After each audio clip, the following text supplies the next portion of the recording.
문제풀이 하겠습니다. 1번 송전선로의 중성점을 접지하는 목적이 아닌 것은 우리가 비접지는 제외하고요. 여기서 중성점을 접지를 한다고 했기 때문에 직접 접지, 저항 접지, 소호리액터 접지입니다. 비접지는 아닙니다. 그래서 1번 송전 용량의 증가는 중성점 접지하고는 상관이 없죠. 이것은 뭐 리액턴스 X 성분을 감소시키거나 뭐 E를 증가시키거나 이런 것과 관련이 있고요. 2번 과도 안정도의 증진, 과도 안정도를 증진시키는 것은 우리가 소리액터 접지입니다. 그 다음에 3번은 이상전압 발생의 억제, 직접 접지죠. 4번 보호계전기의 신속 확실한 동작도 직접 접지가 됩니다. 1번에 틀린 것은 1번.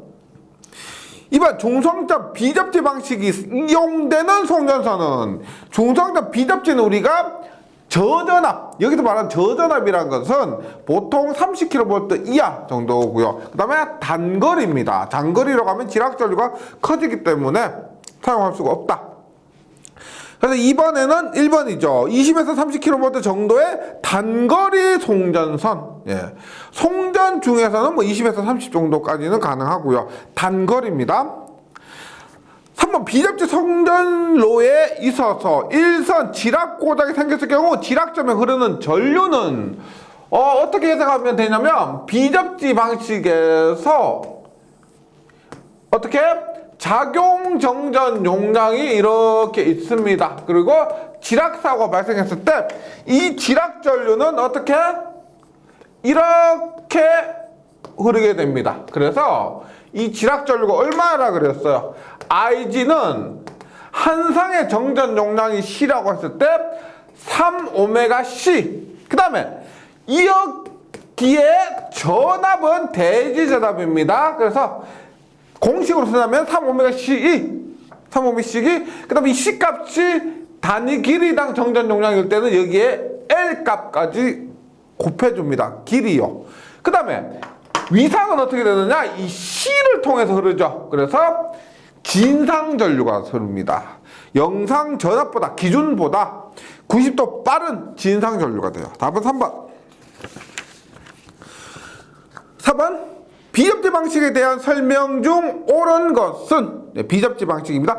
중성점 접지를 하지 않는 것, 즉 못한 것입니다. 1번 보호계전기의 동작이 가장 확실하다. 직접 접지. 2번 고전압 송전 방식으로 주로 채택되고 있다. 이것은 직접 접지죠. 높은 전압은 직접 접지입니다.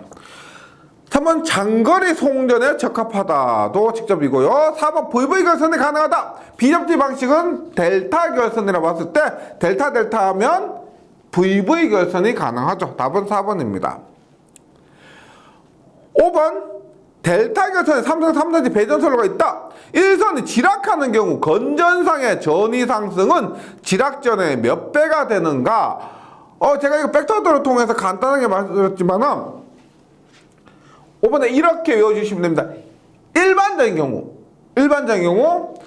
이렇게, 일반적으로 대지전압은 이겁니다. 이게 대지전압인데 지락사가 발생하면 지락점이 이렇게 옮겨가고 따라서 이렇게 됩니다. 우리가 이러한 그림은 회로 이론에서도 상전압, 상간전압 혹은 상전류, 선전류 관계에서 많이 확인할 수가 있는데, 요 길이보다 요 길이는 몇 배? 루트 3배가 된다. 전압도 마찬가지예요. 그래서 여기에서는 전위 상승의 지락전이 몇 배가 되느냐라고 물었기 때문에 이론적으로 해서 루트 3배가 됩니다. 근데 최대 6배까지 상승할 수도 있다. 이것도 함께 기억을 해주시기 바라고요. 6번 문제 보겠습니다. 6.6kV 이렇게 아무런 언급 없이 주어지는 전압은 뭐다? 선간전압입니다. 만약에 대지전압이다, 뭐 상전압이다, 이런 것들은 반드시 문제에서 명시를 해줘요. 그 다음 주파수 60Hz 삼성 3단지 비접지식에서 선로의 길이가 10km이고 한 선의 대지 정전 용량이 0.005 마이크로페라퍼킬로미터일 때 일선 지락시 고장전류 IG의 범위로 옳은 것은입니다. 앞에서 했지만 3번에서 했습니다. 지락전류 IG는 3오메가 C2의 1km마다의 정전 용량이면 L 값 가지고 곱하며 3오메가는 2파이F죠. C2L인데 또 주의하셔야 될 거, 이 2는 뭐다? 대지전압입니다. 대지전압. 그래서 대입을 합니다. 3 곱하기 2파이 곱하기 주파수 60이고요. 정전 용량이 0.005 마이크로페럿이에요. 0.005 곱하기 10의 마이너스 6승 곱하기 6.6kV는 선간전압이라고 그랬고, 이 전압은 반드시 대지전압입니다. 그래서 루트 3분의 6600이 되고, 그 다음에 선로의 길이가 10km입니다. 10km. 하면 전류가 0.25A가 흐릅니다. 비접지 방식이 지락 전류가 크지 않습니다. 직접 접지는 몇십 암피아, 뭐 이렇게 굉장히 큽니다. 110 암피아, 몇 100 암피아 여기까지 흐를 수가 있는데, 비접지 방식은 여기 정전 용량 값 때문에 이러한 정전 용량에 의해서 발생된 리액턴스를 적용하기 때문에 지락 전류가 크지 않습니다. 그래서 답은 1번이요. IG가 1보다 작은 값이다. 0.2로니까요. 답은 1번. 7번입니다. 직접 접지를 넘어왔네요. 송전계통의 중성점을 직접 접지하는 목적과 관계가 없는 것은 1번 고장전류 크기 억제. 고장전류, 여기서 말하는 고장전류는 특별한 언급이 없으면 지락전류라고 생각하시면 되겠죠. 지락전류. 그러면 고장전류 크기 억제하는 건 뭐예요? 지락전류가 가장 큰 것이 직접 접지이고 가장 작은 것이 소호리액터 접지이기 때문에 1번은 소호리액터 접지를 얘기한 겁니다. 답은 1번. 2번 이상전압의 발생의 방지. 3번 보호계전기의 신속 정확한 동작. 4번 전선도 및 기기의 절연 레벨을 경감시킬 수가 있다. 8번 송전계통에서 일선 지락고장 시 인접통신선의 유도장애가 가장 큰 중성점 접지 방식은 뭐다? 우리가 이번 장에서 배웠죠. 8번에서 우리가 전자유도장애를 발생시키는 전자유도전압 EM은 마이너스 J 오메가 M L의 3I 제로였습니다. 이만큼의 전자유도전압이 발생하고, 여기에서 이 3I 제로, 이게 뭐요? IG입니다. IG. 지락전류가 IG가 이렇게 되죠. IG는 3I 제로. 그래서 전자유도전압이 큰 것은 이 지락전류가 큰 겁니다. 지락전류가 큰 게 뭐다? 직접 접지죠. 이렇게 연관을 시켜서 우리가 전자유도 전압 혹은 전자유도 장애를 한번 이해해 보시기 바랍니다. 그래서 전자유도 장애가 가장 큰 중성적 접지는 직접 접지. 답은 3번이고요.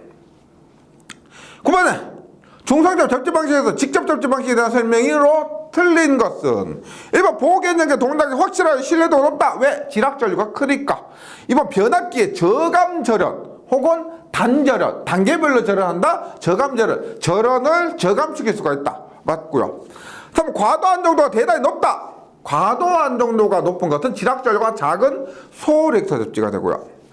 3번 단선고장시 이상전압이 최저이다. 단선고장시 이상전압이 최고는 소리액터, 최저는 직접 접지가 됩니다.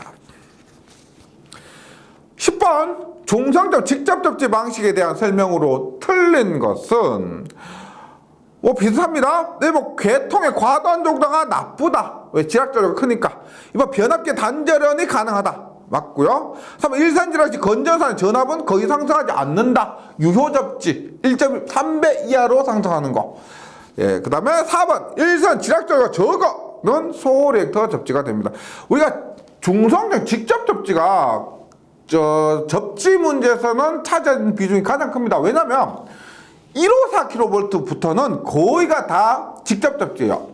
3.3kV, 그 다음에 6.6kV, 30kV 이하는 있죠. 보통 우리가 비접지라고 했을 때 66kg가 있습니다. 66kg는 소리액터 접지인데 66kg는 잘 사용하지 않아요. 그 이상 돼서 154, 345, 765는 모두 직접 접지다 보니까 송전에서 차지하는 비중이 굉장히 커요. 그래서 문제도 이렇게 직접 접지가 가장 많이 출제된다.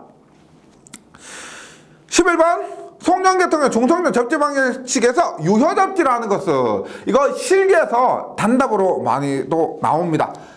유효 접지란 쓰는 거예요. 예. 일선 접지 시에, 일선 지락 시에 건전상의 전압이 고장이 발생하지 않는 상의 전압이 상규 대지 전압의 원래 대지 전압의 1.3배 이하로 중성적 임피던스를 억제시키는 중성적 접지고요. 1.3배 수치도 굉장히 중요합니다.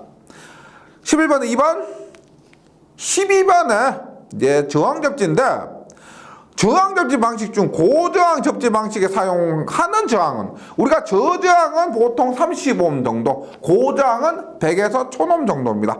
그래서 12번에는 답이 3번. 13번 봅니다. 이런 문제가 좀 그림으로 이해가 되시면은 한결 수월할 거예요. 한번 볼게요. 전격 전압 6600V 선간전압이죠. Y결선 삼상 발전기 중성점 1선 지락시인데 지락 전류를 100A로 제한하는 저항기로 접지하려 한다. 뭐요? 저항 접지죠.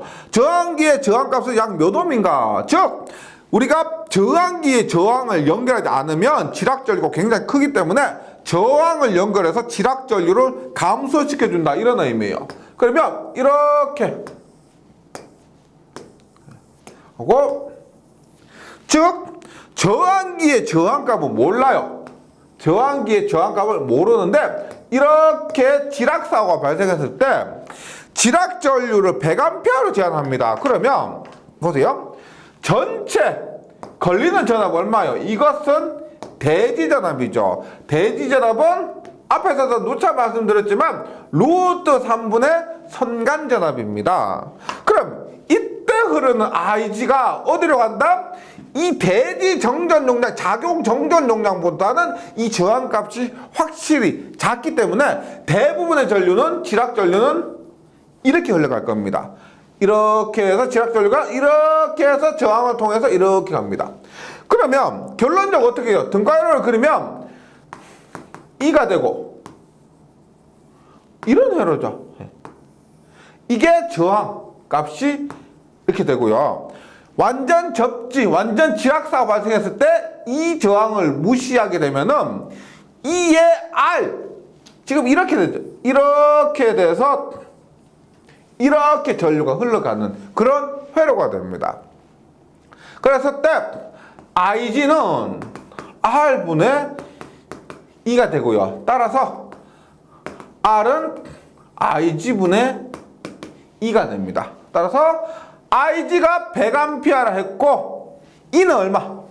루트 3분의 선간전압이 6600V니까 계산하면은 약 38옴이 됩니다. 38옴. 예. 13번에는 3번. 예, 그림을 통해서 한번 이해해 보시고요. 14번부터는 이제 소리액터 접지 방식입니다. 소리액터 접지 방식이 최근에 사용은 많이 안 된다 하더라도 특이하죠. 예, 그리고 문제 내기가 굉장히 좋습니다. 직접 접지의 반대 개념으로 생각해 주시면 어렵지 않아요. 정리하시기는.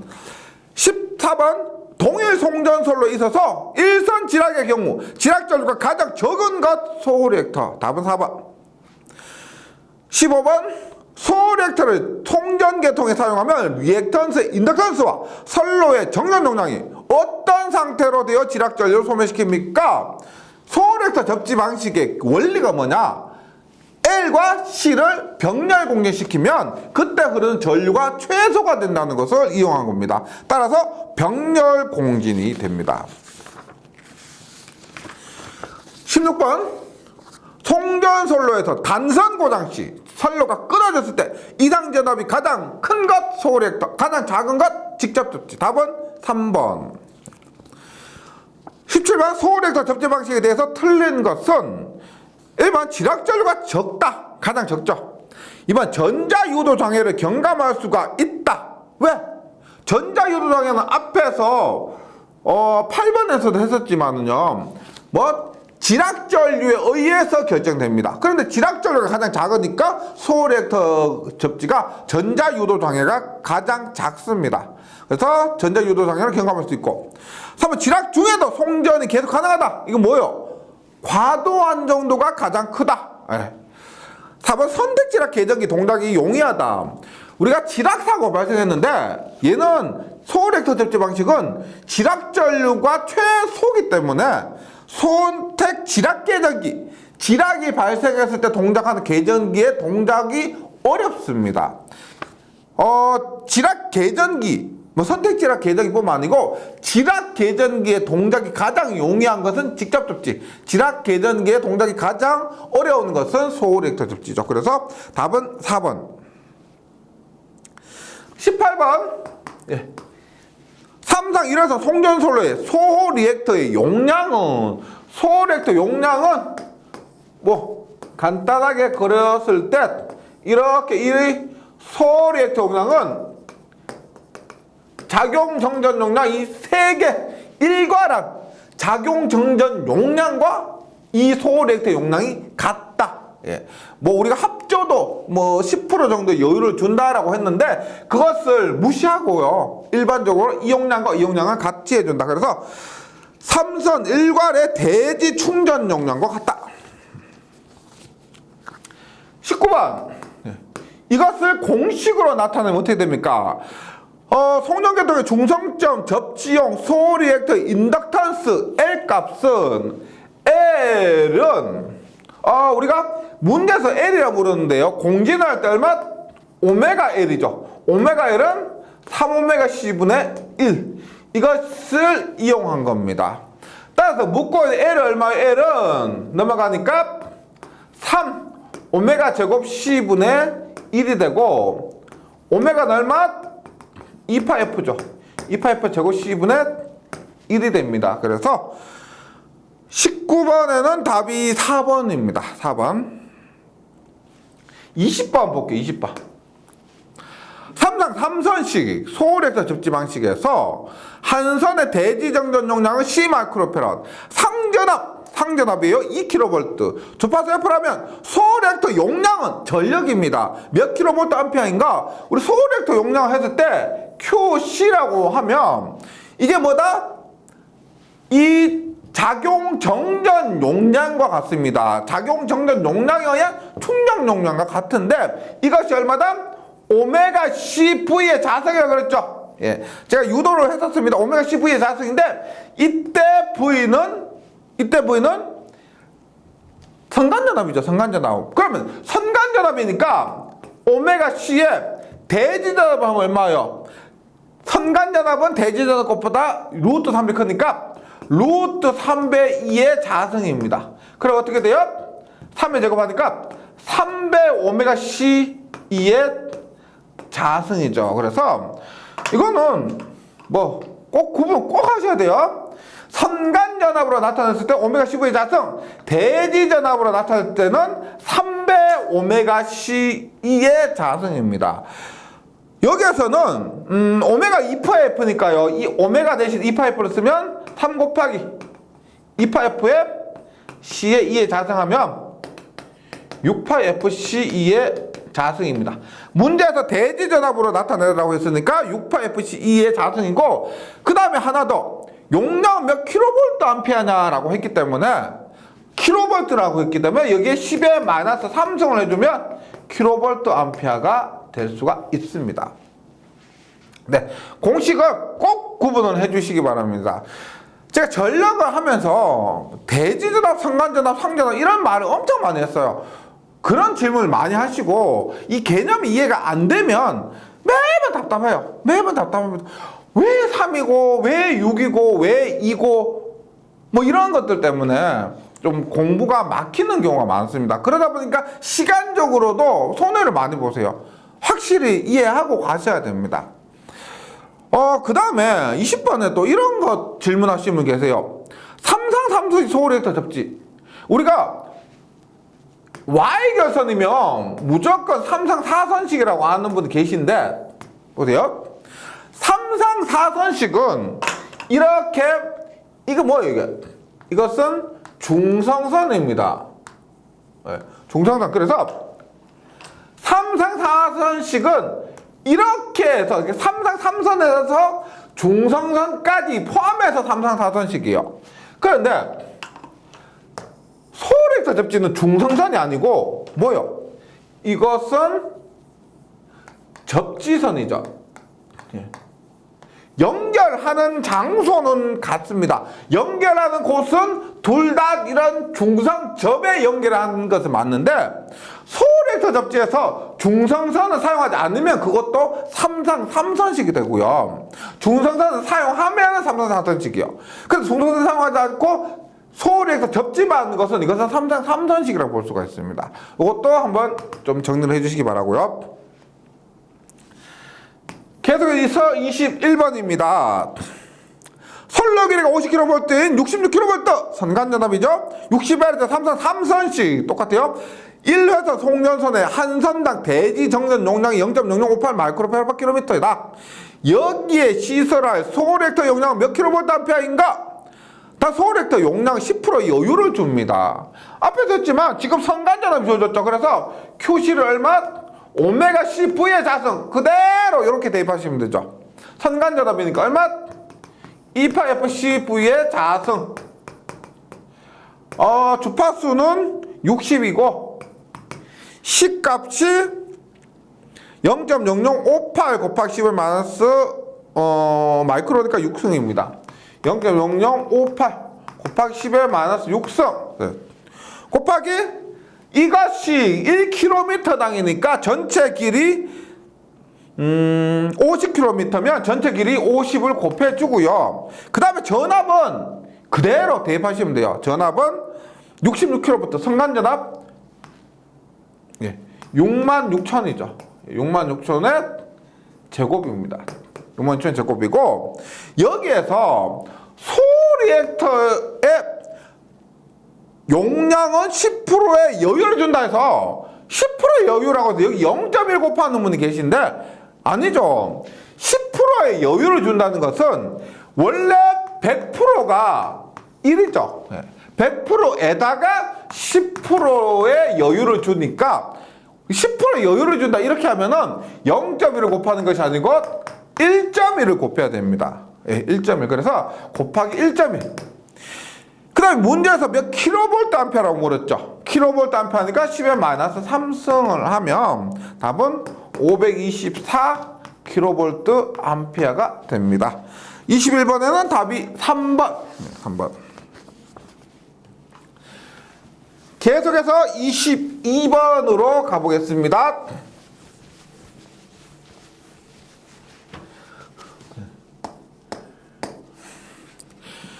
한 상의 대지 정전 용량이 0.4 마이크로페라, 주파수 60Hz 3상 송전선이 있다. 이 선로에 소호렉터를 설치하려고 한다. 소호렉터 공진 리액턴스는 약 몇 옴인가 합니다. 앞에서 했죠? 몇 옴인가, 몇 헬리인가 하면 A 값 구하는 것이고, 몇 옴인가 하면 리액턴스 값 구하는 거. 즉 오메가 L을 구하는 건데, 오메가 L 얼마? 3오메가 C분의 1이죠. 이 값은 이 값이고 이것을 구하면 됩니다. 그래서 3 곱하기 오메가는 2파F죠. 주파수는 60이고 C값 0.4 마이크로페럿입니다. 0.4 곱하기 10의 마이너스 6승 분의 1 계산하면은 2210이에요. 2210. 23번. 소호렉터 접지계 통해서 리액터의 탭을 완전 공기 상태에서 약간 벗어나도록 하는 이유는 앞에서도 했었죠. 16번입니다. 16번.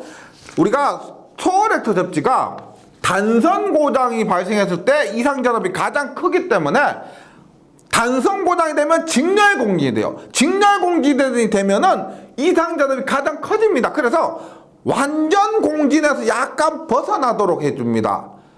예, 그래서 직렬 공기를 방지해서 이상전압이 최대로 되는 것을 막아주는 거죠. 그래서 답은 4번 직렬 공기에 의한 이상전압의 발생을 방지하기 위해서가 됩니다. 24번 그래서 소호렉터 탭이 공진점을 벗어나고 있는 정도를 나타내는 합조도라는 용어가 사용된다. 합조도가 정의되는 상태를 나타내는 것은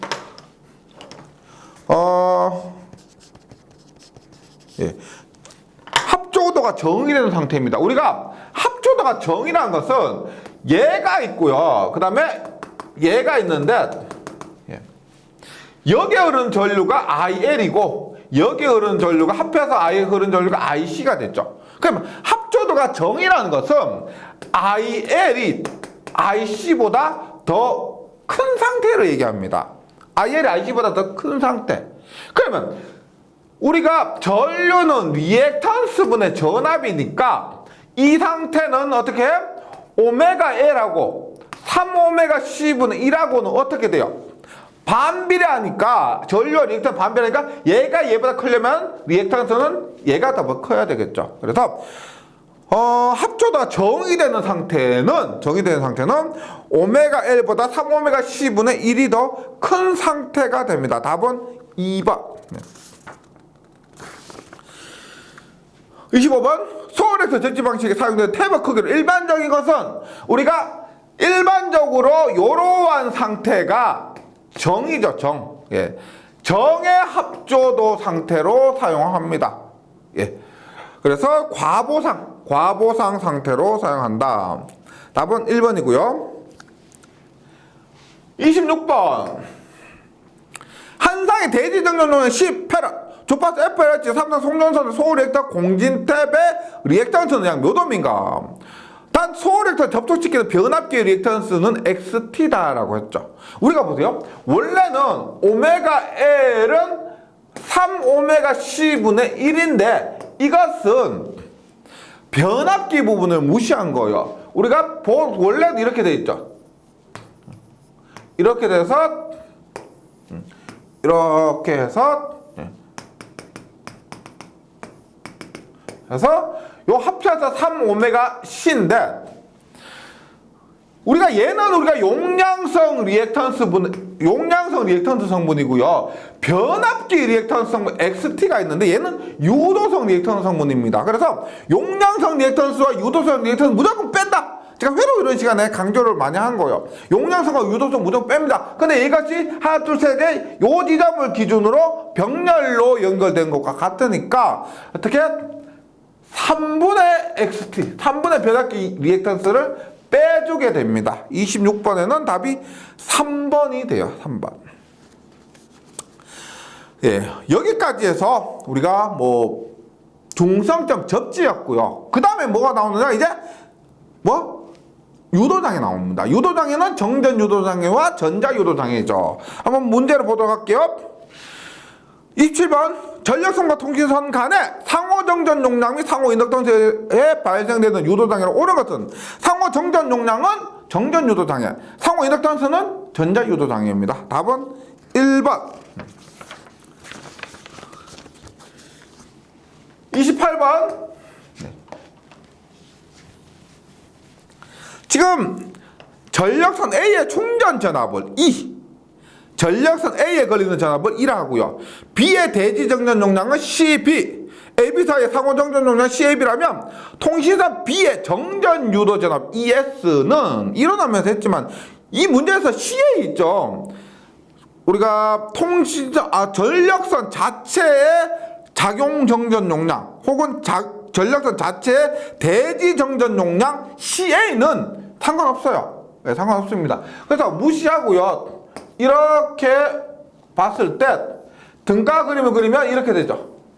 CAB, CB 고 여기에 E가 걸리면 여기 걸리는 전압 ES는 어떻게 된다? ES는 얘 플러스 얘. 여기 걸린 전압은 전압과 정전 용량은 반비례하기 때문에 남의 거 CAB 곱하기 전체 전압 2가 됩니다. 그래서 28번에는 답이 4번이고요. 29번 삼상 송전솔로의 각상의 대지 정전 용량을 CA, CBB, CC라 할 때 중성점의 비접지 C의 접지를 안 한 겁니다. 이때 중성점과 대지 간의 전압, 얘는 뭐예요? 중성점 잔류전압입니다. 우리가 삼상솔로에서 정전 유도 전압과 중성점 잔류 전압을 좀 구분해 달라 그랬죠. 그래서 29번에 정전 유도 전압 삼상에서 정전 유도 전압은 CA 플러스 CB 플러스 CC 플러스 CS고요. 여기에 CA에 CA 마이너스 CB, CB에 CB 마이너스 CC 플러스 CC에 CC 마이너스 CA. 이거 몇 번 쓰다 보면 또 외워져요. 예, 외워집니다. 우리가 정전 유도 전압은 이렇게 되고 중성점 잔류 전압은 뭐 어떻게 CS 얘만 빼면 됩니다. 예, 요 차이고요. 나머지는 동일합니다. 그래서 29번에는 답이 3번 네, 외워주시고요. 그 다음에 30번 전력선과 통신선과의 상호 인덕턴스에서 발생되는 유도장애는 뭐다? 상호 인덕턴스는 전자유도장애고, 예. 그 다음에, 우리 여기, 28번과 29번 했지만, 정전유도장애는 뭐다? 영상전압입니다. 네. 31번. 전력선에 의한 통신선로의 전자유도장애의 발생 요인은 무엇 때문입니까? 전자유도장애는 앞에서도 계속 했었지만은 3I0 기유도전류 뭐? 3I0 I0 뭐요? 영상전류죠. 영상전류 때문에 그렇다. 32번입니다. 차폐선인데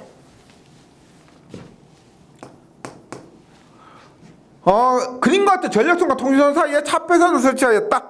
이 경우에 통신선의 차폐계수 K를 구하는 식은 단 차폐선을 통신선에 근접해 설치한다. 조건이 지금 어떻게 했냐면 차폐선을 통신선에 근접하여 설치합니다. 그럼 이렇게 봐요. 전력선이 이렇게 있고 떨어져서 여기에 차폐선이 있고 여기에 통신선이 이렇게 있습니다. 네. 그럼 보세요. 이 임피던스를 ZS 예, 이것을 우리가 차폐선 임피던스를 Z33입니다. 교재에서 일어날 때는 ZS를 했지만 Z33입니다. 그 다음에 이것을 우리가 1, 2, 3이라 하면 이름을 이렇게 하면 이것의 임피던스가 Z13 네. 그 다음에 이것의 임피던스가 Z23이죠. 23 네. 23이고 24의 임피던스가 Z1입니다. 네. 근데 우리가 이렇게 봤을 때 이렇게 보면은 집 거리가 요거는 가까워 요건 짧으니까 이거는 뭐 가깝고 이 두 개는 가깝고 이 두 개는 머니까 지금 Z13하고요 Z12하고 Z13하고 Z1 2하고 거의 같다고 볼 수가 있습니다. 맞죠? 지금 봐도 거의 같다고 볼 수가 있죠. 그래서 우리가 차폐계수 K는 1 마이너스 원래 뭐예요? 원래 Z12,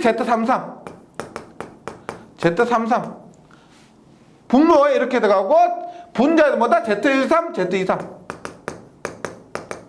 3이 들어가는데 그림상에서 Z13과 Z12가 거의 같으니까 거의 같다고 보면 약분이 되고요. 그래서 1-Z33분의